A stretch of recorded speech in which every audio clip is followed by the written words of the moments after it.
बिस्मिल्लाहिर्रहमानिर्रहीम। कैसे हैं भैया आप लोग? रटना नहीं है, समझना है। Syntax book board first year chemistry chapter number 11 electrochemistry का पार्ट 10 जो है वो हम करने जा रहे हैं। पार्ट 10 कॉपी पेंसिल ले लीजिए, लेक्चर को नोट करना है और मुस्कुराते रहना है और ज़रा दिल थाम के जो है वो लेक्चर सुनना है। ये पार्ट 20 जो लिखा हुआ है ये तो एमडी कैट की सीरीज़ चल रही है उसका है। स्टैंडर्ड एंथैल्पी, ये है आपका टॉपिक आज का। स्टैंडर्ड एंथैल्पी ये दो किस्मों की होगी। स्टैंडर्ड एंथैल्पी ऑफ फॉर्मेशन, जिसको हम अभी देखेंगे इसी वीडियो के अंदर, और इसके साथ साथ इसमें एक एग्जाम्पल भी करेंगे 11.4। जो एग्जाम्पल जो है ना वो आपके दिमाग का अचार थोड़ा सा बनाएगी, ठीक है, क्योंकि इसमें केमिकल इक्वेशंस जो है उसको प्लस माइनस मल्टीप्लाई डिवाइड ये वाला मामला होगा उसके अंदर, ठीक है। और दूसरी जो है वो हमारे पास स्टैंडर्ड एंथैल्पी ऑफ रिएक्शन है, जिसको हम अगले पार्ट में डिस्कस करेंगे, और उसके साथ एग्जाम्पल 11.3 देखेंगे। क्लियर हो गया भाई? इस वीडियो के अंदर स्टैंडर्ड एंथैल्पी ऑफ फॉर्मेशन और एग्जाम्पल 11.4 देखेंगे, और अगले पार्ट के अंदर पार्ट 11 में स्टैंडर्ड एंथैल्पी ऑफ रिएक्शन और एग्जाम्पल 11.3 देखेंगे। ये बहुत ज़्यादा अहम है। आगे आने वाले टॉपिक जो है ना इस चैप्टर के, और एक्सरसाइज है और न्यूमेरिकल्स हैं, प्रॉब्लम्स हैं, आप यकीन करें आपके सर पे से गुजर जाएंगी अगर आपने तवज्जो से जो है वो इस लेक्चर को अटेंड न किया तो। फिर आप शिकायत मत कीजिएगा, ठीक है। आपको डराना मकसद नहीं है मेरा, आपको सिर्फ ये एहसास दिलाना है कि इधर उधर काम में मसरूफ़ हैं, कोई डिस्टर्बेंस हो रही है, कुछ भी हो रही है, उसको छोड़ के आप तवज्जो से सिर्फ मेरी बात सुने तो ये बड़ा आसान हो जाएगा। तो हमारा आज का टॉपिक है स्टैंडर्ड एंथैल्पी ऑफ फॉर्मेशन। मैं एक एक वर्ड का अलग अलग बताऊंगा। सबसे पहले इसको ले लेते हैं, स्टैंडर्ड वर्ड। उर्दू में इसको कहा जाता है मायार। मायार, स्टैंडर्ड, इसका क्या मतलब है? भूल जाइए केमिस्ट्री को, मैं एक बड़ी आसान सी बात आप जो है वो बता रहा हूँ आपसे। आप कहीं बिरयानी खाना जाते हैं तो वो आपको जो है वो लाजमी बात है कि एक कबाब जो है वो फ्री दे देते हैं, ठीक है। हालात उस रेस्टोरेंट के कैसे भी हों, एक दिन में उनकी कितनी सेल हुई है, कितनी सेल नहीं हुई, ये कबाब रखने से उनका बिज़नेस अप जा रहा है या डाउन जा रहा है, आप जब उनसे पूछते हैं बुरे हालात के अंदर कि यार अब ये कबाब रखना बंद कर दो, थोड़ा आगे पीछे हो जाओ, तो वो कहेगा कि यार हम अपने मायार पे समझौता नहीं कर सकते, हम अपने स्टैंडर्ड पे कंप्रोमाइज़ नहीं कर सकते। ये हमारा स्टैंडर्ड है कि हम अपने कस्टमर को बिरयानी के साथ कबाब फ्री ज़रूर देंगे। तो स्टैंडर्ड का मतलब है मायार, और सबसे अहम बात ये कि ये वो लिमिट है, ये वो शर्त है जो कि आप खुद तय करते हैं। ये अहम तरीन बात बता रहा हूँ, जो आप तय करते हैं, ठीक है। आप चाहें तो आप कोई भी स्टैंडर्ड अपने बिजनेस का तय कर लें कि नहीं भाई हमारा ये स्टैंडर्ड है। समझ आ रही है बात? ये है स्टैंडर्ड वर्ड का मतलब। और नॉर्मली हम सुनते भी हैं कि भाई ये लो स्टैंडर्ड प्रोडक्ट है यार, फिर कभी हम बोलते हैं ये हाई स्टैंडर्ड प्रोडक्ट है। यार इस रेस्टोरेंट का स्टैंडर्ड बड़ा हाई है, मतलब उन्होंने जो लिमिट्स रखी हुई हैं, मायार जो रखा हुआ है सारी चीज़ों का, सर्विस का, प्रोडक्ट्स का, वो बड़ा आला है। समझ में आ रही है बात? तो दोबारा अपना जुमला रिपीट कर रहा हूँ, स्टैंडर्ड या मायार वो लिमिट, वो शर्तें हैं जो कि आप तय करते हैं। आप केमिस्ट्री की दुनिया में आ जाइए, ठीक है। केमिस्ट्री की दुनिया में कौन होंगे? केमिस्ट होंगे। केमिस्ट क्या करेंगे? वो भी कुछ चीज़ें स्टैंडर्डाइज करते हैं, कुछ मायार सेट करते हैं, स्टैंडर्ड्स, कुछ शराइत तय करते हैं कि भाई इनके ऊपर ये मामला होगा और इनके ऊपर ये मामला होगा। ये उनकी ख़ुद की सेट की हुई कंडीशंस होती हैं, ठीक है। अब यहाँ पर देखिए क्या कह रहा है ये, standard enthalpy of formation. Formation word का मतलब तो आपको अंदाज़ा हो गया होगा। फॉर्मेशन वर्ड का मतलब क्या है? मेकिंग। मेकिंग हाइड्रोजन गैस और ऑक्सीजन गैस को जब आप रिएक्ट करा रहे हैं तो किसकी फॉर्मेशन हो रही है? वाटर की फॉर्मेशन हो रही है ना? ठीक है, दो लफ्ज़ तो समझ में आ गए, स्टैंडर्ड भी समझ में आ गया, फॉर्मेशन भी समझ में आ गया। ये एंथैल्पी क्या है? ये एंथैल्पी क्या है? इसको एक लफ्ज़ में बता दूं तो हीट, अमाउंट ऑफ हीट, जो सबके पास है, आपके पास भी है, मेरे पास भी है, इस मार्कर के पास भी है, ये सबके पास है, इस हाइड्रोजन गैस के पास भी है, इस ऑक्सीजन गैस के पास भी है। ये अमाउंट ऑफ हीट जिसको एंथैल्पी कहा जा रहा है। ठीक है, अब एंथैल्पी कहा जा रहा है, अमाउंट ऑफ हीट। सर बात पल्ले नहीं पड़ रही, पल्ले पड़ेगी। ये बीकर ले लें आप, इसके अंदर आप हाइड्रोजन और ऑक्सीजन गैसेस को ले आते हैं, इसको रिएक्ट कराते हैं, उसके नतीजे में बनता है पानी। अब आप दो काम कर लें, रिएक्शन से पहले ज़रा इसका टेम्परेचर मेजर कर लें। इसका टेम्परेचर कितना है? मिसाल के तौर पर 20 डिग्री सेंटीग्रेड, 20 डिग्री सेंटीग्रेड मिसाल के तौर पर। तो ये जो टेम्परेचर 20 डिग्री सेंटीग्रेड, अभी रिएक्शन शुरू नहीं हुआ, तो ये टेम्परेचर किसका बता रहा है? हाइड्रोजन और ऑक्सीजन गैसेस का। अब क्या होता है? रिएक्शन शुरू हो जाता है। रिएक्शन शुरू होने के बाद ये प्रोडक्ट वाटर बन जाती है, और जब वाटर बन जाता है, अब आप ज़रा टेम्परेचर चेक करते हैं, तो टेम्परेचर जो है वो इसका हो जाता है 30 degree centigrade. 30 degree centigrade temperature क्यों चेंज हो गया? इसलिए चेंज हो गया भाई कि ये जो थी हाइड्रोजन गैस और ऑक्सीजन गैस, इसकी एंथैल्पी कुछ और थी, इसके पास अमाउंट ऑफ हीट कुछ और था, और जब वाटर बना इसके पास अमाउंट ऑफ हीट कुछ और था। याद रहे, मैं कंटेनर की बात नहीं कर रहा जी, इसको ज़रा ध्यान में रखिएगा। मैं कंटेनर की बात नहीं कर रहा, मैं इसके टेम्परेचर की बात नहीं कर रहा, इस कंटेनर का टेम्परेचर कितना है। ठीक है, मैं सिर्फ इनके टेम्परेचर की बात कर रहा हूँ। तो ये टेम्परेचर था रिएक्शन शुरू होने से पहले, हाइड्रोजन और ऑक्सीजन का 20 डिग्री सेंटीग्रेड। रिएक्शन शुरू हो गया, प्रोडक्ट बन गई, इस प्रोडक्ट का टेम्परेचर आपने चेक किया 30 डिग्री सेंटीग्रेड। इसका मतलब ये हुआ कि ये जो प्रोडक्ट बनी है इसके पास हीट में इजाफा हुआ है। ये जो प्रोडक्ट बनी है इसकी एंथैल्पी में चेंज आया है। ये जो प्रोडक्ट बनी है इसके पास अमाउंट ऑफ हीट बढ़ गया है इनके मुकाबले में। समझ में आ रही है बात आपको? तो अमाउंट ऑफ हीट इसका जो है वो बढ़ गया है। अब आप क्या कहेंगे इसको कि इसकी एंथैल्पी कुछ और थी और इसकी एंथैल्पी कुछ और थी। अच्छा, इसका रिज़ल्ट आपको कहाँ नज़र आएगा? इसका रिज़ल्ट आपको नज़र आएगा ये कंटेनर जो है, कंटेनर के ऊपर उल्टा असर पड़ेगा जी। हालांकि इस कंटेनर में पानी है, कंटेनर के ऊपर उल्टा असर पड़ेगा। कंटेनर आपको कोल्ड मिलेगा, कंटेनर आपको कोल्ड मिलेगा, जबकि अंदर क्या हुआ है? अंदर ये इसका 20 डिग्री सेंटीग्रेड टेम्परेचर था हाइड्रोजन गैस और ऑक्सीजन गैस का, पानी जो बना इसका 30 डिग्री सेंटीग्रेड हुआ। ये हुआ है एंडोथर्मिक रिएक्शन। एंडोथर्मिक रिएक्शन वही होता है जिसमें आपकी सराउंडिंग ठंडी हो जाती है। क्यों ठंडी हो जाती है सराउंडिंग भाई? इसीलिए सराउंडिंग ठंडी हो जाती है कि सराउंडिंग की जो हीट है वो किसी दूसरी जगह पे चली जाती है। कोई चीज़ ठंडी जब ही होती है ना जब वहाँ से हीट आगे चली जाए, यही होता है ना। तो आपका कंटेनर जो कि सराउंडिंग का हिस्सा है, अगर ये ठंडा है, अगर ये ठंडा हो रहा है, तो इसका मतलब कंटेनर में से हीट कहीं चली गई। कहाँ चली गई? इसके पास H2O के पास, वाटर के पास वो हीट आ गई, तभी तो इसका टेम्परेचर बढ़ गया। तो हम ये क्या कह रहे हैं? ये एंडोथर्मिक केमिकल रिएक्शन हुआ है जिसमें हीट एब्जॉर्ब की है इस प्रोडक्ट ने।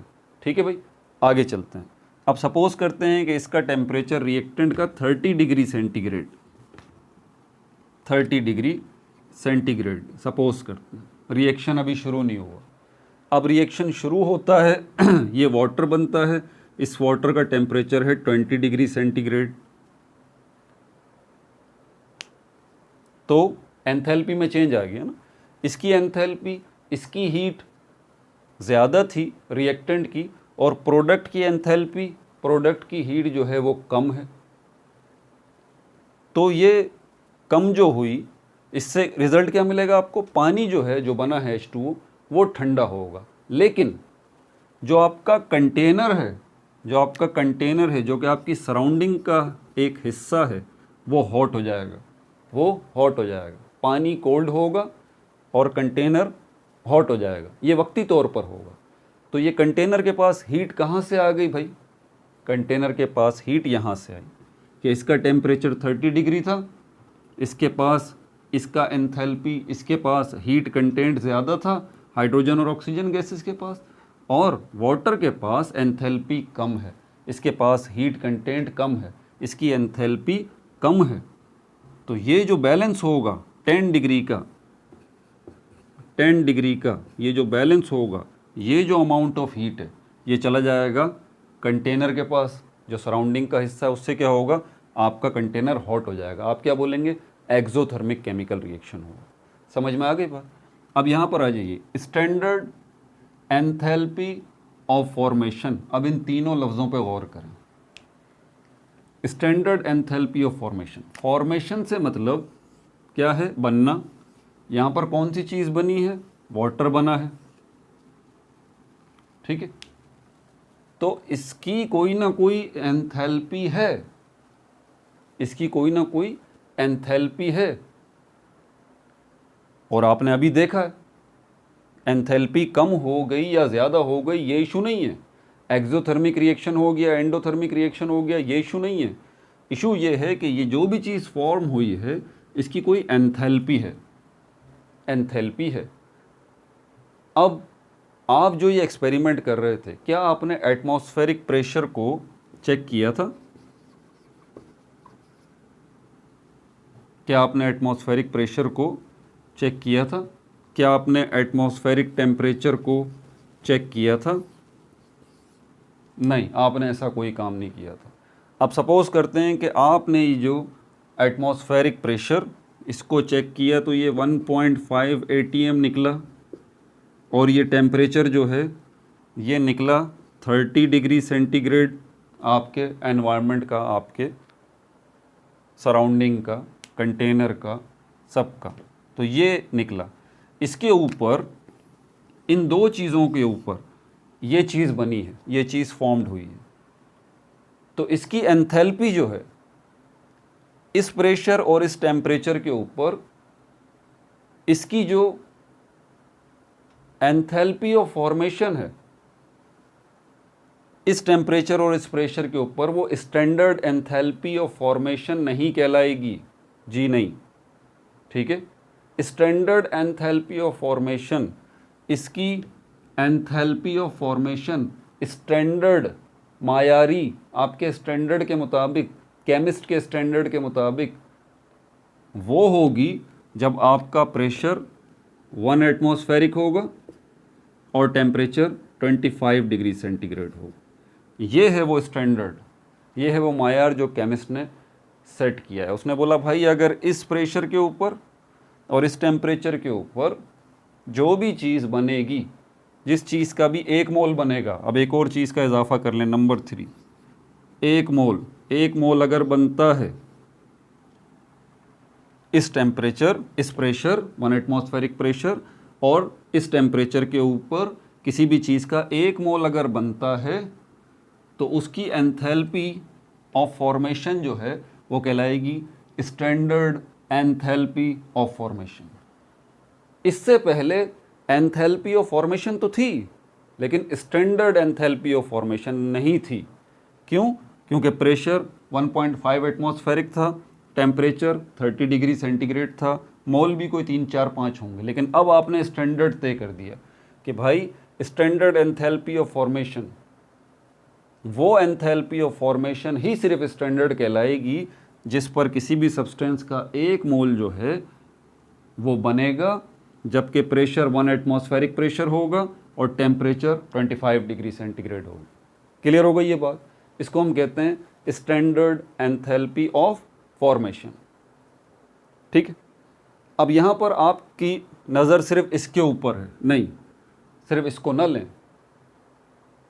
सिर्फ इसको ना लें, ये जो आपने अभी वाटर बनाया है इसको ना लें, आप इसको भी लें। भाई ये हाइड्रोजन गैस भी तो बनी होगी ना, कोई केमिकल रिएक्शन हुआ होगा जिसकी वजह से हाइड्रोजन गैस बनी होगी। तो वो जो केमिकल रिएक्शन हुआ होगा जिसके नतीजे में हाइड्रोजन गैस बनी है, तो इसका enthalpy standard enthalpy of formation कहलाएगा। जबकि हाइड्रोजन गैस जो है उसका एटमॉस्फेरिक प्रेशर 1 होगा और हाइड्रोजन गैस की फॉर्मेशन पर टेम्परेचर जो है वो 25 डिग्री सेंटीग्रेड होगा। तब 1 मोल अगर हाइड्रोजन गैस का बना होगा तो इसका 1 मोल जो बना है उसकी जो एंथैल्पी है वो कहलाएगी standard enthalpy of formation of hydrogen gas.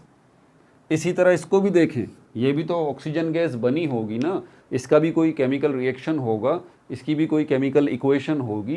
तो जब ऑक्सीजन गैस को बनाया गया तो उस वक्त standard enthalpy of formation of oxygen gas के लिए क्या ये दोनों शर्तें पूरी हो रही थी तीनों, के एटमॉस्फेरिक प्रेशर 1 atm था, टेम्परेचर 25 डिग्री सेंटीग्रेड था और इसका 1 मोल तैयार हुआ था ऑक्सीजन गैस का। कहने का मकसद ये है कि standard enthalpy of formation product की भी होती है, स्टैंडर्ड एंथैल्पी ऑफ रिएक्टेंट की भी होती है और standard enthalpy of formation reactant की भी होती है। मतलब सबकी ही होती है, क्योंकि सब ही पहले कहीं ना कहीं किसी न किसी रिएक्शन की सूरत में बनी होंगी। क्लियर हो गई ये बात? तो जहन को ज़रा खोल के रखिए। हम यहाँ पर स्टैंडर्ड एंथैल्पी ऑफ फॉर्मेशन को डिस्कस करने जा रहे हैं, ठीक है?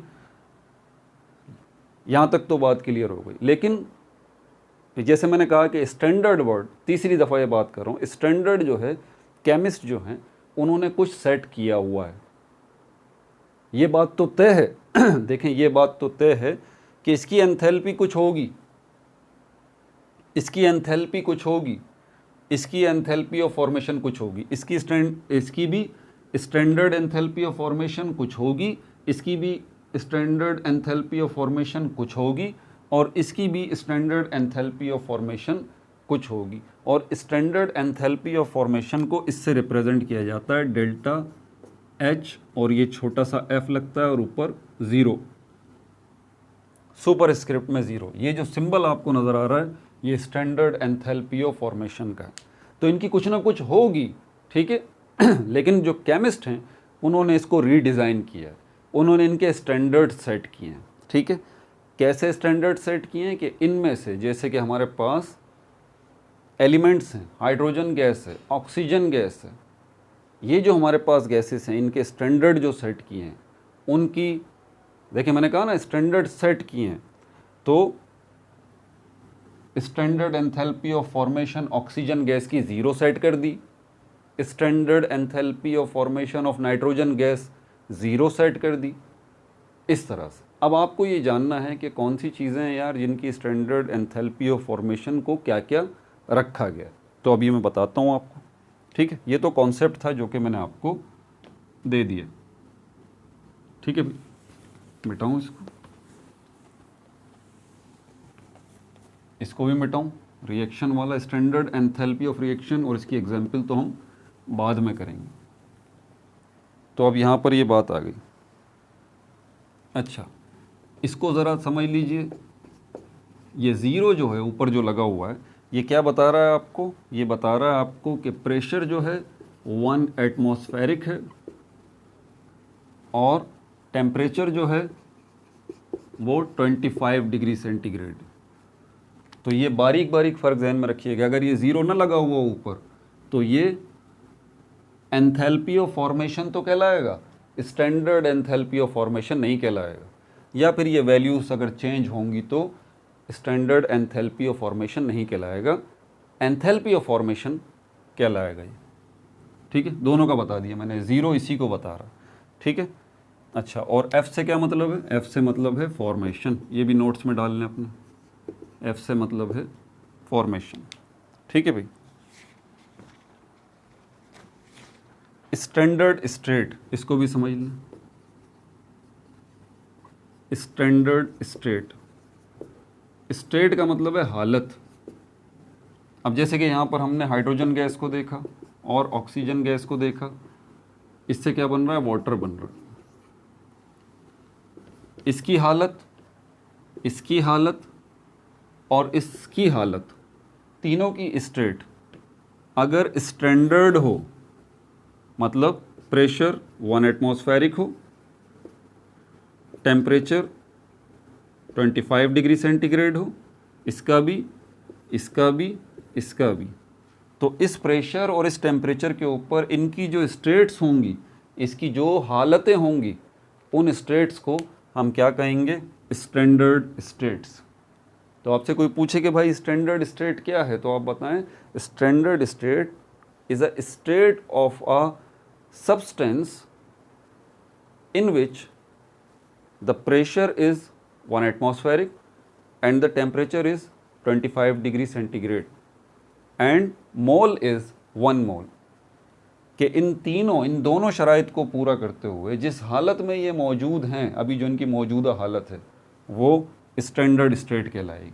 कि इनका मोल भी 1 हो, इनका प्रेशर भी 1 एटमॉस्फेरिक हो और इनका टेम्परेचर भी 25 डिग्री सेंटीग्रेड हो। ठीक है भाई, तो मैंने आपको स्टैंडर्ड स्टेट भी बता दिया।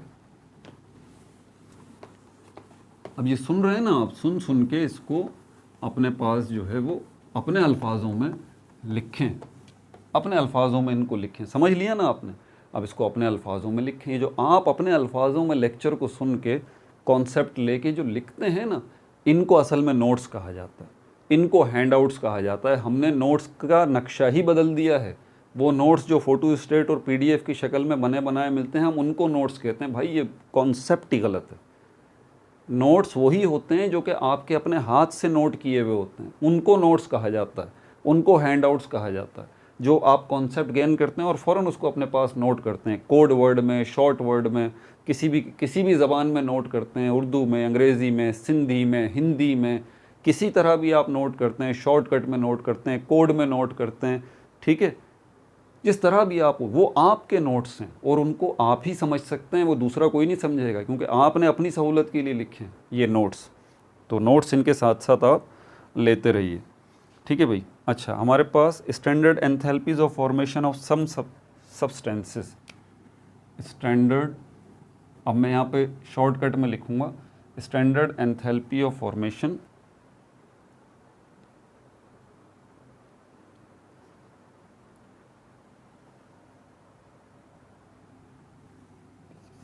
Standard enthalpy of formation of some substances. इसको ज़रा नोट कर लीजिए आप। स्टैंडर्ड एंथैल्पीज ऑफ, तो यहाँ पर हमारे पास जो है वो प्योर सॉलिड या लिक्विड जो होते हैं, प्योर सॉलिड लिक्विड, नंबर 1 पे प्योर सॉलिड या प्योर लिक्विड अगर हों, ठीक है, तो इसके लिए हमारे पास स्टैंडर्ड स्टेट्स जो हैं वो कौन कौन सी होंगी? 25 डिग्री सेंटीग्रेड बस, क्योंकि सॉलिड और लिक्विड की बात हो रही है, इसमें टेम्परेचर, इसमें आप प्रेशर को शामिल ना करें। नंबर 2, गैशियस कंपाउंड्स, ऐसे कंपाउंड्स जो कि गैस हैं, गैशियस कंपाउंड्स, जैसे कि मीथेन गैस है CH4। ठीक है, अब गैसेस की बात आ रही है तो इनकी स्टैंडर्ड स्टेट्स कौन सी होंगी? 25 डिग्री सेंटीग्रेड, 1 एटमॉस्फेरिक प्रेशर। ठीक है भाई। अच्छा, कुछ चीज़ें ऐसी भी होती हैं जो कि सल्यूशन के अंदर होती हैं, ये बात आप जहन में रखिएगा। आप अगर बिरयानी बनाना चाहते हैं तो बिरयानी बनाने के लिए आपको किचन चाहिए, चूल्हा चाहिए, बर्तन चाहिए, जिसमें आप ये चावल, हरा मसाला, गोश्त, पानी ये सब डाल सकें। तो आपको बर्तन भी चाहिए, आपको चूल्हा भी चाहिए, आपको किचन भी चाहिए, तब जाके आप बिरयानी बना सकते हैं। और आपको चावल भी चाहिए और हरा मसाला भी चाहिए। ठीक है, बिल्कुल इसी तरह यहाँ पर कुछ चीज़ों को रिएक्ट करवाने के लिए हमें एक मीडियम की ज़रूरत होती है, और वो मीडियम ज़्यादातर जो हम देखते हैं ना, वो हमारे पास होता है पानी। फॉर एग्ज़ाम्पल यहाँ पर हाइड्रोक्लोरिक एसिड जो कि गैस है, हाइड्रोक्लोरिक एसिड जो कि गैस होती है बेसिकली, ठीक है, और सोडियम हाइड्रोक्साइड सॉलिड होता है। इनको आपस में रिएक्ट करवाना है तो पानी बेहतरीन मीडियम है, आप उसमें इनको डाल दें तो आसानी से ये रिएक्ट कर जाएंगे। एक बीकर लें आप, ठीक है, उसमें पानी लें, उसमें HCl हाइड्रोक्लोरिक एसिड जब आप डालेंगे तो ये हाइड्रोजन आयन और क्लोराइड आयन में टूट जाएगा। सोडियम हाइड्रोक्साइड जो है वो सोडियम आयन और हाइड्रोक्साइड आयन में टूट जाएगा इस पानी के अंदर, और फिर ये क्लोराइड आयन जो है वो सोडियम आयन के साथ मिलेगा, सोडियम क्लोराइड बन जाएगा, और हाइड्रोजन आयन हाइड्रोक्साइड आयन के साथ मिलेगा तो इससे क्या बन जाएगा, H2O, पानी बन जाएगा। अब ये जो काम हुआ है कहाँ हुआ है, इस सॉल्यूशन के अंदर। समझ में आ गई बात। तो यहाँ पर सब्सटेंसेस इन सॉल्यूशन कि ऐसे सब्सटेंसेस जो कि सॉल्यूशन में हैं उनकी स्टैंडर्ड स्टेट क्या होगी, 25 डिग्री सेंटीग्रेड और 1 मोलर कंसंट्रेशन, 1 मोलर कंसंट्रेशन। ठीक है भाई।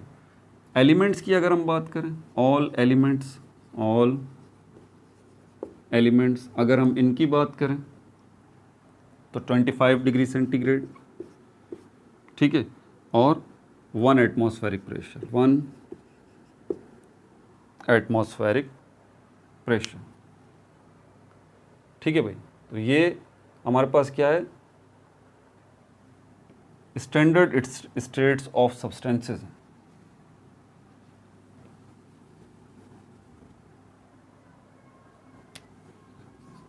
हेडिंग ही गलत दे दी, कुछ ज़्यादा ही मैं जज्बात में आ गया।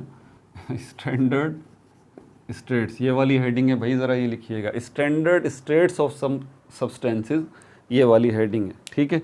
अब चलते हैं एक और, इसमें जो चीज़ बताने वाली है वो क्या है हमारे पास,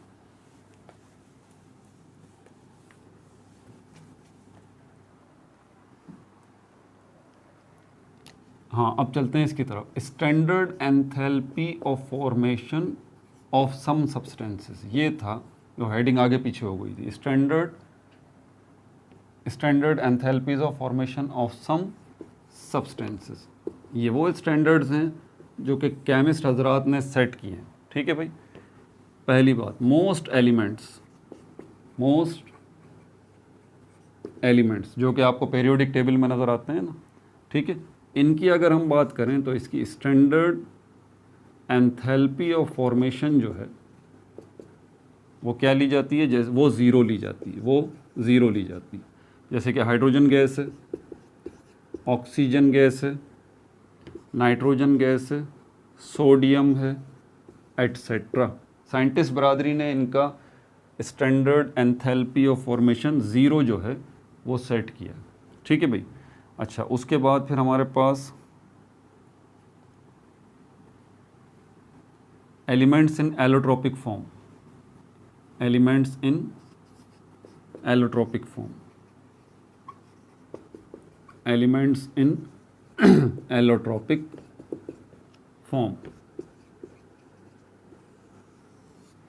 कुछ एलिमेंट्स हमारे पास ऐसे हैं जैसे कि एलोट्रोपिक फॉर्म में है। ठीक है।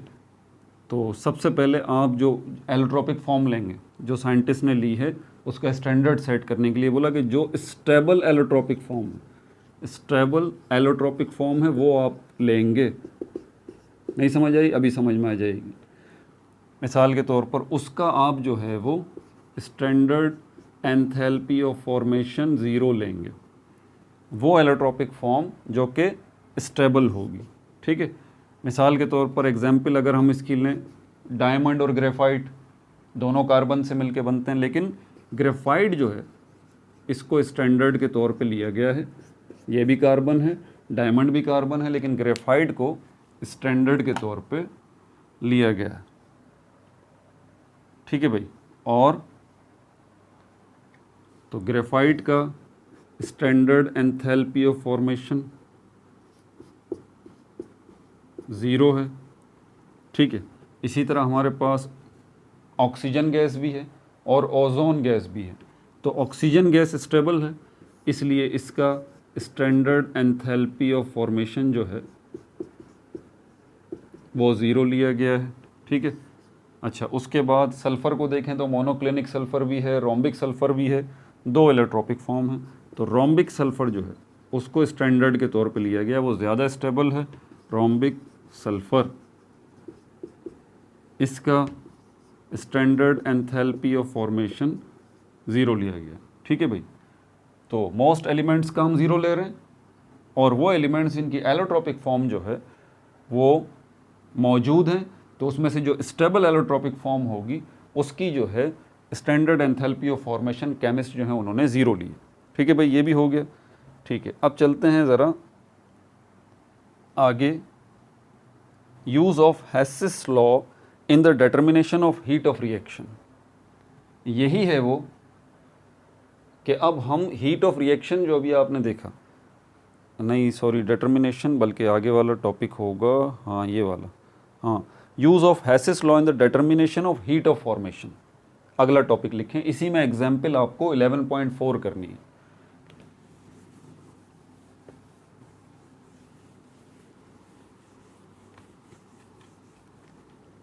हेडिंग डाल लीजिए, use of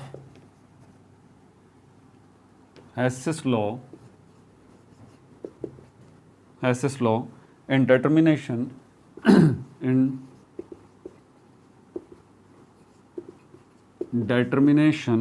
of heat of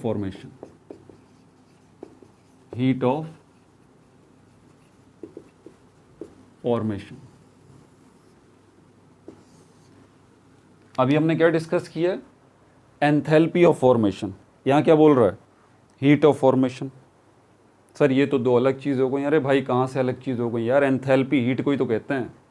तो यहाँ पर ये बोल रहा है हीट ऑफ फॉर्मेशन, हम कह रहे हैं क्या? Enthalpy of formation. तो बात वही है। तो अभी जो हमने स्टैंडर्ड एंथैल्पी ऑफ फॉर्मेशन का कॉन्सेप्ट जो समझा है, तो क्या हम जो है हेसिस लॉ को यूज़ कर सकते हैं? बिल्कुल हेसिस लॉ को यूज़ कर सकते हैं। हेसिस लॉ हमें यही तो कहता है कि बज़ाहिर जो चीज़ हमें एक बनती हुई नज़र आ रही होती है, जैसे कि हम ये देख रहे होते हैं कार्बन जो है वो ऑक्सीजन के साथ रिएक्ट कर रही है और कार्बन डाइऑक्साइड बन रही है, ठीक है। और यहाँ पर ये एक्सोथर्मिक केमिकल रिएक्शन है, delta H minus 393.5 kilo joules per mole heat जो है वो रिलीज़ हो रही है। एक्सोथर्मिक केमिकल रिएक्शन है ये। तो ये गलत है, ये रॉन्ग है। आपको इक्वेशन बता रही है कि भाई कार्बन और ऑक्सीजन मिलकर कार्बन डाइऑक्साइड बना रहे हैं, तो इसकी वजह से ये हीट रिलीज़ हो रही है। नहीं नहीं, इसकी वजह से हीट नहीं रिलीज़ हो रही, इससे पहले एक रिएक्शन और भी हुआ है। ये तो फाइनल रिएक्शन है, ये तो फाइनल रिएक्शन है।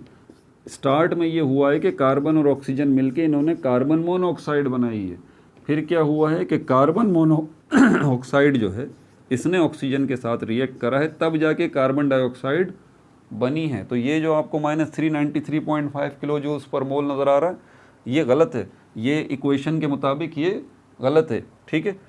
तो असल में ये दो केमिकल रिएक्शन पहले हुए हैं, ठीक है। ये तो तीसरा स्टेप है, ये थर्ड स्टेप है, ये तीसरा स्टेप है। इसको टोटल वाला आप कहते हैं कि इन द लास्ट ये हुआ है, ठीक है। तो यहाँ पर कार्बन मोनोऑक्साइड, कार्बन और ऑक्सीजन मिल रहे हैं जब, तो इससे कार्बन मोनोऑक्साइड जो बनी है, तो ये बनी है 283.5 किलो जूल्स पर मोल। ये भी एक्सोथर्मिक केमिकल रिएक्शन है, माइनस, ठीक है। और ये कार्बन मोनोऑक्साइड जब बनी, इसने ऑक्सीजन के साथ रिएक्ट किया, कार्बन डाइऑक्साइड जब बनी, तो इसके नतीजे में हमारे पास जो है वो डेल्टा H जो आया है वो भी negative 110 degree centigrade, 110 kilo joules per मोल,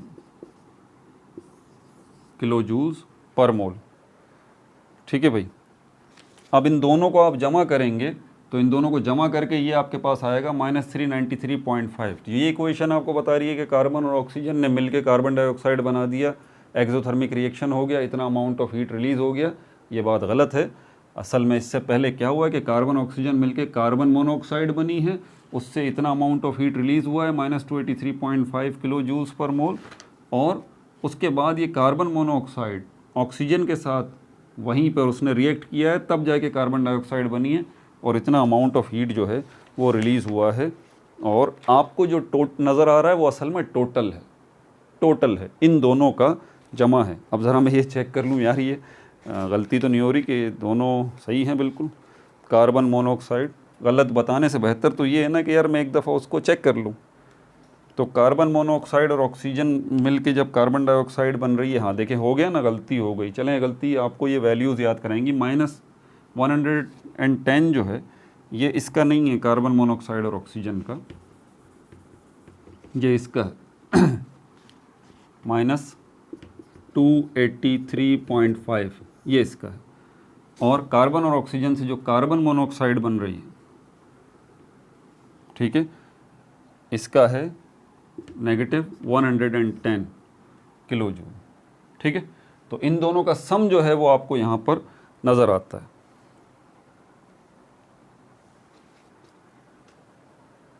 तो यहाँ हीट ऑफ फॉर्मेशन कौन सी है, पॉजिटिव है नेगेटिव है? नेगेटिव है। हीट ऑफ फॉर्मेशन तीनों केसेस के अंदर आपको नेगेटिव नज़र आ रही है। क्यों? एक्सोथर्मिक केमिकल रिएक्शन हुआ है। यहाँ पर इसमें भी देख लें आप, डेल्टा H -393.5 ये भी नेगेटिव में है, ये दोनों भी नेगेटिव में है। तो हीट ऑफ फॉर्मेशन यहाँ पर ये वैल्यूज़ आपके सामने हैं, ठीक है। तो हेसिस लॉ को जो है वो हम इस्तेमाल करना सीखेंगे अभी, कि कैसे जो है वो हीट ऑफ फॉर्मेशन या एंथैल्पी ऑफ फॉर्मेशन जो है वो हम फाइंड आउट कर सकते हैं, ठीक है। तो इसको हम करेंगे, हीट ऑफ फॉर्मेशन को कैसे मेजर करेंगे। इसके लिए एग्जाम्पल की तरफ चलते हैं भाई। वही एग्जाम्पल जो है वो 4 है, और मैंने पहले ही कहा था अगर आप थक नहीं गए हो तो थोड़ा सा आराम कर लें, क्योंकि अब जो बात बताने वाला हूँ एग्जाम्पल 11.4 में, जिसमें हीट ऑफ फॉर्मेशन आप कैलकुलेट करेंगे। तो नंबर्स को तो प्लस माइनस करना बड़ा आसान है, वेरिएबल्स को तो प्लस माइनस करना बड़ा आसान है, लेकिन अगर एक इक्वेशन को दूसरी इक्वेशन से प्लस माइनस करना हो, मल्टीप्लाई डिवाइड करना हो, तो ये थोड़ा सा कॉम्प्लिकेटेड काम है, ठीक है। इसमें बहुत ज़्यादा केयर की ज़रूरत है, इसलिए आप थक गए हो तो थोड़ा आराम कर लें। मैं तो नहीं कर सकता, क्योंकि मैं एडिटिंग वीडियो की नहीं करता, ना बीच में रुकता हूँ, मुझे तो कंटिन्यू वीडियो जो है वो बनाता हूँ। ये मेरी मजबूरी है और वक्त की ज़रूरत भी है, ठीक है भाई। तो चलते हैं इसकी तरफ, एग्जाम्पल 11.4 की तरफ।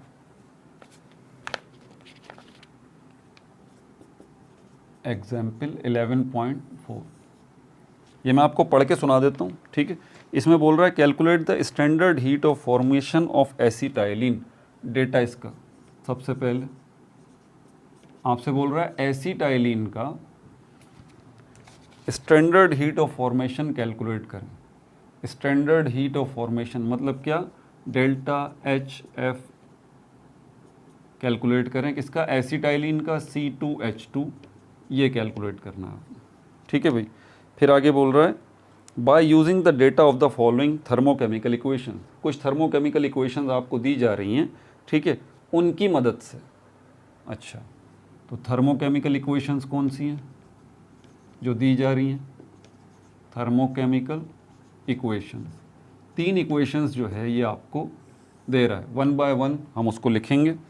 पहले कार्बन प्लस ऑक्सीजन, और इससे कार्बन डाइऑक्साइड बन रही है, ठीक है। डेल्टा H जो है वो यहाँ पर -393.5 किलो जूल्स पर मोल, ठीक है भाई। उसके बाद दूसरी इक्वेशन जो है उसमें आपको बता रहा है कि हाइड्रोजन गैस जो है वो रिएक्ट कर रही है 1/2 मोल ऑफ ऑक्सीजन, और उसके नतीजे में वाटर बन रहा है। ये भी एक्सोथर्मिक केमिकल रिएक्शन है, और इसके नतीजे में हीट जो रिलीज़ हो रही है 285.8 किलो जूल्स हीट जो है वो रिलीज़ हो रही है, ठीक है। फिर तीसरी थर्मोकेमिकल इक्वेशन आपको दे रहा है जिसमें एसीटाइलिन जो है C2H2 ये रिएक्ट कर रही है 5/2 मोल ऑफ ऑक्सीजन के साथ, और इसके नतीजे में 2 मोल कार्बन डाइऑक्साइड के बन रहे हैं, और 1 मोल जो है वो वाटर का बन रहा है। और हीट जो रिलीज़ हो रही है यहाँ पर delta H is equal to -1299.5 kilo joules, 1299.5 kilo joules, ठीक है भाई, ये हो। तो ये इक्वेशन आपको उसने थर्मोकेमिकल इक्वेशंस दे दी। कौन सी इक्वेशन आपसे चाहता है वो, अब ज़रा वो भी लिख लीजिए। क्या वो चाहता है? वो बोलता है कि ये इक्वेशन आपने बनानी है, एसीटाइलिन के 2 मोल होने चाहिए, सॉरी कार्बन के 2 मोल होने चाहिए, कार्बन के 2 मोल होने चाहिए, हाइड्रोजन का 1 मोल होना चाहिए और एसिटाइलिन इससे बनेगी। तो ये जो 2 मोल कार्बन के हाइड्रोजन के साथ मिलेंगे, इससे जो एसिटाइलिन बनेगी उसकी जो स्टैंडर्ड एंथैल्पी ऑफ फॉर्मेशन है डेल्टा एच एफ, ये कैलकुलेट करनी है, ये कैलकुलेट करनी है। तो बच्चे जो इनसे मत्थामारी पहले कर चुके हैं बहुत ज़्यादा, ठीक है, या टीचर हजरात, उनके सर पे जो है ना ये बज रहा होगा सिस्टम के, यार ये इसको क्या करें, बड़ी मुसीबत है। और जिन्होंने कोई पता ही नहीं है अभी कोई, वो तो बड़े रिलैक्स होंगे, आसान सा कोई मामला होगा, ऐसे ही घुमा देंगे। भाई इतना आसान नहीं है, इसमें तो थोड़ी सी आपकी मैथमेटिक्स स्ट्रांग होनी चाहिए, ठीक है। आपका जल्दबाज नहीं होना चाहिए, आप रिलैक्स हों, लंबी सांस लें, ख़ुद को रिलैक्स रखें और इसको देखें कि ये कर क्या रहा हूँ, मेरे दिमाग में क्या है, मैं किन किन चीज़ों को नोट कर रहा हूँ। सबसे पहली जो चीज़ मैं देख रहा हूँ ना यहाँ पर, मैं ये देख रहा हूँ कि मुझे ये इक्वेशन बनानी है जिसमें कार्बन है, हाइड्रोजन है और एसिटाइलिन है। तो मेरा टारगेट है ये 3 चीज़ें, ठीक है। अब इन तीनों इक्वेशंस के अंदर मैं अपने इन टारगेट्स को ढूंढूंगा, ये मेरा पहला स्टेप है। तो यहाँ पर इसमें देखता हूँ पहली वाली में, तो इसके अंदर देखता हूँ तो ये रहा मुझे अपना टारगेट, कार्बन नज़र आ रहा है, ठीक है। और हाइड्रोजन मुझे अपना टारगेट यहाँ नज़र आ रहा है, ये रहा। और एसिटाइलिन जो मुझे अपना टारगेट नज़र आ रहा है वो मुझे ये नज़र आ रहा है। ये 3 चीज़ें जो मेरे काम की हैं इन 3 इक्वेशंस में। बाकी ऑक्सीजन मेरे काम की नहीं है, कार्बन डाइऑक्साइड मेरे काम की नहीं है, यहाँ पर ये वाटर मेरे काम का नहीं है, यहाँ पर ये ऑक्सीजन मेरे काम की नहीं है, यहाँ पर ये ऑक्सीजन मेरे काम की नहीं है, ये कार्बन डाइऑक्साइड मेरे काम की नहीं है, ये वाटर मेरे काम का नहीं है, ये मेरे काम की नहीं है। जो काम की चीज़ें हैं वो सिर्फ इनमें 3 ही हैं, कार्बन, हाइड्रोजन और ये एसिटाइलिन। अब क्या करें, अब आपने इन तीनों इक्वेशंस को मैनिपुलेट करना है, जैसे अलजेब्रा में नहीं होता।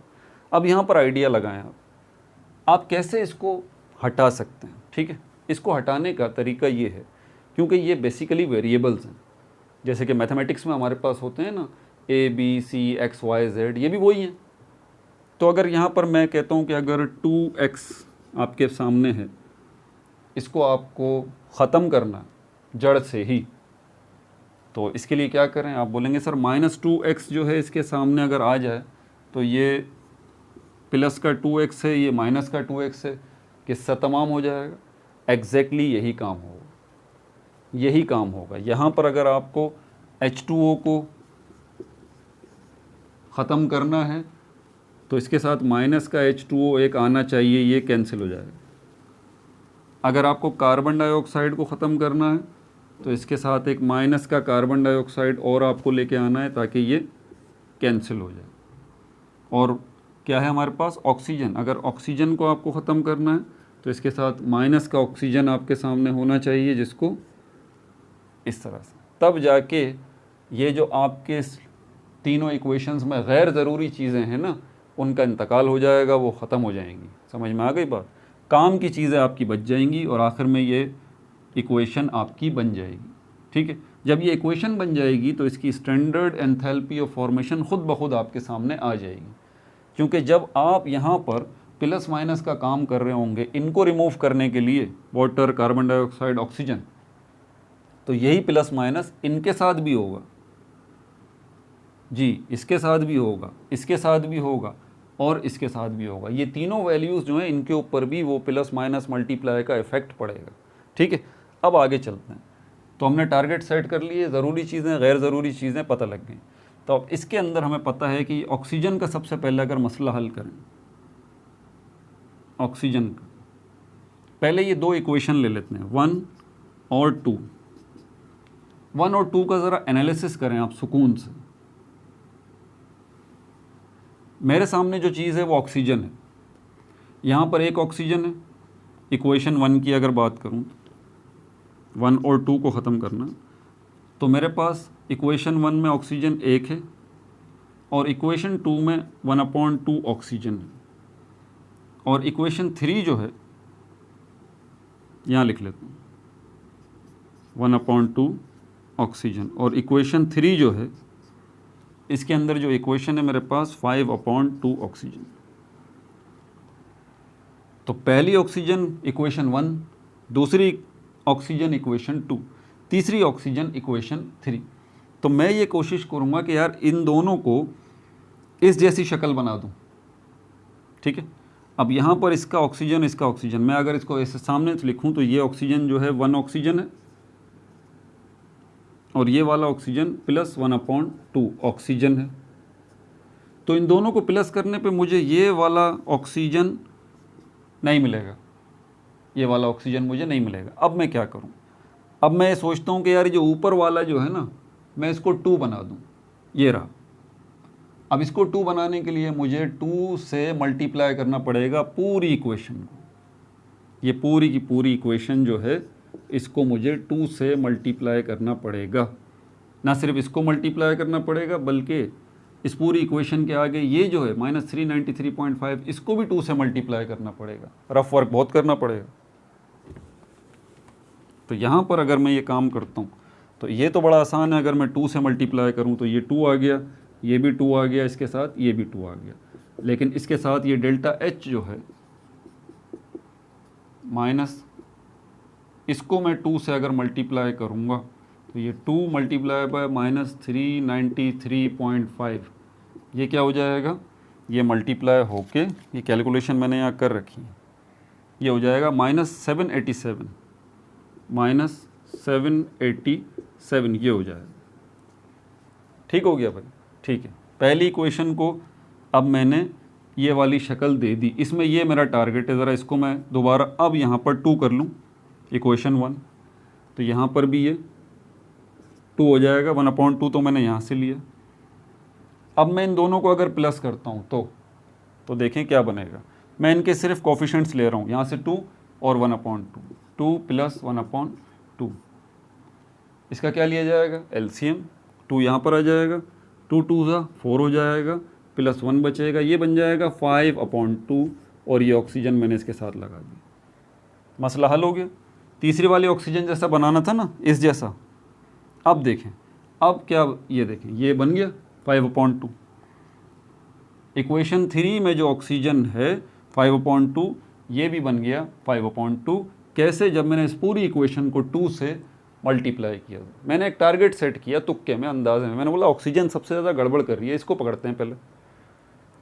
ठीक है। तो अब मौजूदा पोजीशन इसकी क्या है? ये है, ये आपकी इक्वेशन 1 अब ये बन चुकी है और साथ साथ इसकी वैल्यू भी अब ये हो चुकी है। अब 393.5 नहीं है, फर्स्ट इक्वेशन अब ऐसी बन चुकी है, इसकी ये भी चेंज हो चुकी है। अच्छा, सेकंड इक्वेशन जो है, अब मैं इसके साथ नीचे इसको रखता हूँ। अब देखें मैं इन दोनों इक्वेशंस को कैसे प्लस माइनस मल्टीप्लाई डिवाइड करता हूँ, ये भी देखें। ये इक्वेशन 2 मैं इसके साथ यहाँ पर ले आता हूँ। हाइड्रोजन गैस और 1/2 ऑक्सीजन गैस, ध्यान से देखिए, और H2O ये आ गया। और इसका हमारे पास क्या है? डेल्टा H बराबर है किसके? -285.8 किलो जूल्स। ठीक है भाई, दोनों इक्वेशंस आपके सामने आ गई, इनकी वैल्यूज़ भी आपके सामने आ गई।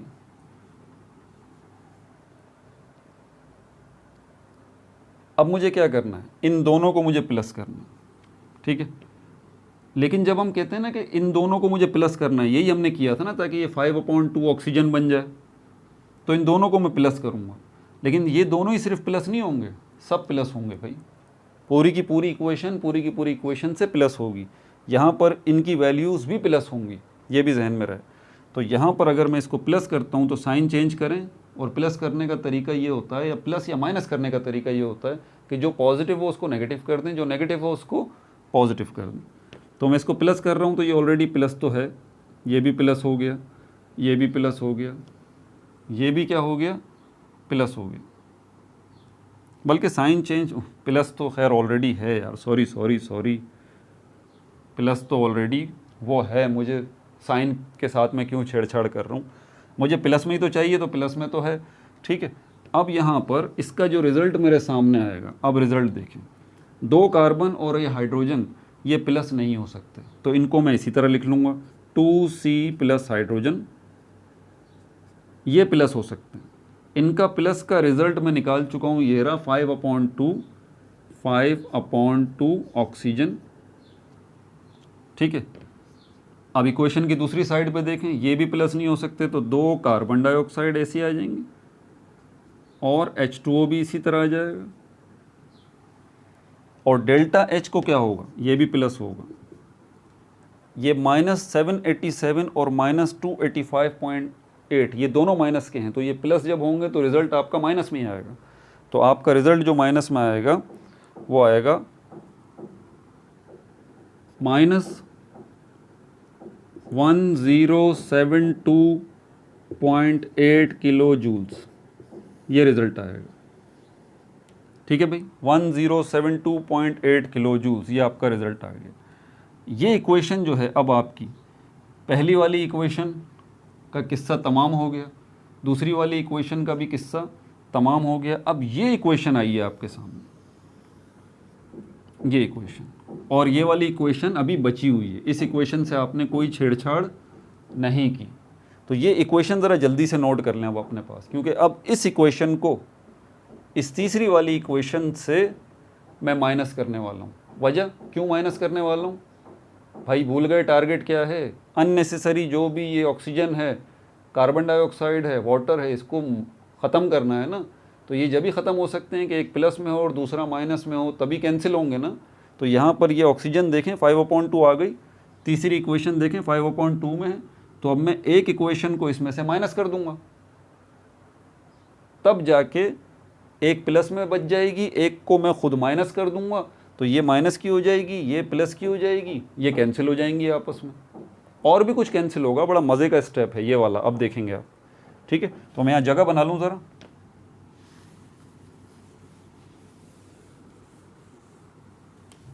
इस इक्वेशन को मैं यहाँ दोबारा लिख रहा हूँ, 2 carbon plus hydrogen plus 5/2 oxygen. ठीक है भाई, और ये एरो, और ये 2 कार्बन डाइऑक्साइड प्लस H2O, और इसके साथ ये delta H is equal to -1072.8 kilo joules. अब इसके साथ मैं ये इक्वेशन 3 ले आऊँगा, equation 3, acetylene plus 5/2 oxygen, arrow 2 carbon dioxide plus H2O, ये भी हो, और इसकी ये delta H is equal to -1299.5 kilo joules. ठीक है भाई, नीचे वाला मिटा दूँ वरना कंफ्यूज हो जाएंगे आप फिर।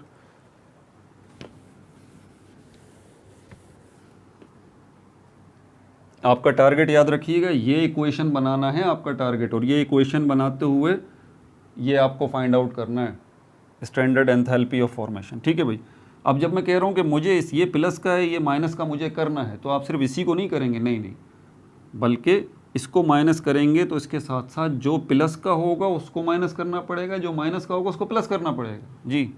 तो ये प्लस का एसिटाइलिन, ये भी माइनस का होगा, ये भी माइनस का हो गया ऑक्सीजन, ये कार्बन डाइऑक्साइड +2 है, ये भी माइनस का हो जाएगा, ये वाटर है, ये भी माइनस का हो जाएगा, और ये जो है 1299.5 नेगेटिव का, ये भी ये प्लस का हो जाएगा, ये प्लस का हो जाएगा, साइन उलट जाएगी ना, तो ये हो जाएगा 1299.5 किलो जूल, प्लस का हो गया ये। ठीक है, यहाँ एक लाइन डालें, ये देखें +5/2 ऑक्सीजन -5/2 ऑक्सीजन कैंसिल हो गए, 2 कार्बन हाइड्रोजन और एसिटाइलिन, ये तो माइनस हो नहीं सकते, 2 कार्बन और हाइड्रोजन। ये गलती तो नहीं कर दी मैंने फिर कहीं,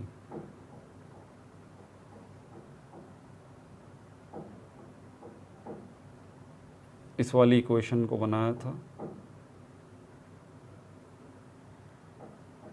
अरे यार, हाँ ठीक है, यहाँ तो देखें, तो ये वाटर और ये वाटर जो नेगेटिव का हो चुका है ये कैंसिल, ये कार्बन डाइऑक्साइड, ये कार्बन डाइऑक्साइड, जो नेगेटिव का हो चुका है ये भी कैंसिल। अब यहाँ पे क्या बचा है इस साइड पे 0। अच्छा यहाँ पर ये काम भी होगा, ये प्लस 1299.5 इसमें से माइनस 1072.8 ये माइनस हो जाएगा।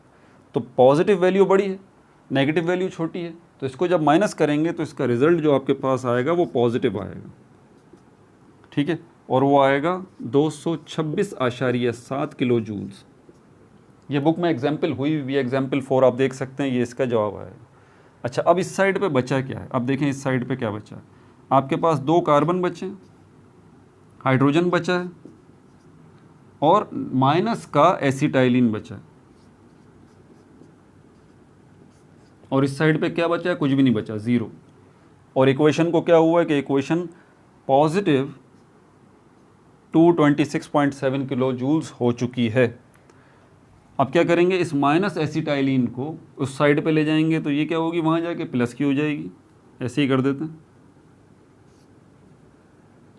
C2H2, और यहाँ पर कार्बन और हाइड्रोजन रह जाएगी। ये आपकी डिज़ायर्ड इक्वेशन है, ज़रा देखें, यही तो बोल रहा था वो, 2 कार्बन, हाइड्रोजन और एसिटाइलिन, और उस पर जो स्टैंडर्ड एंथैल्पी ऑफ फॉर्मेशन है वो फाइंड आउट करें। भाई ये रही, ये रही, आखिर में जो हमें रिजल्ट मिला है प्लस 226.7 किलो जूल्स पर मोल, और ये आपकी डिज़ायर्ड इक्वेशन भी आपको मिल गई।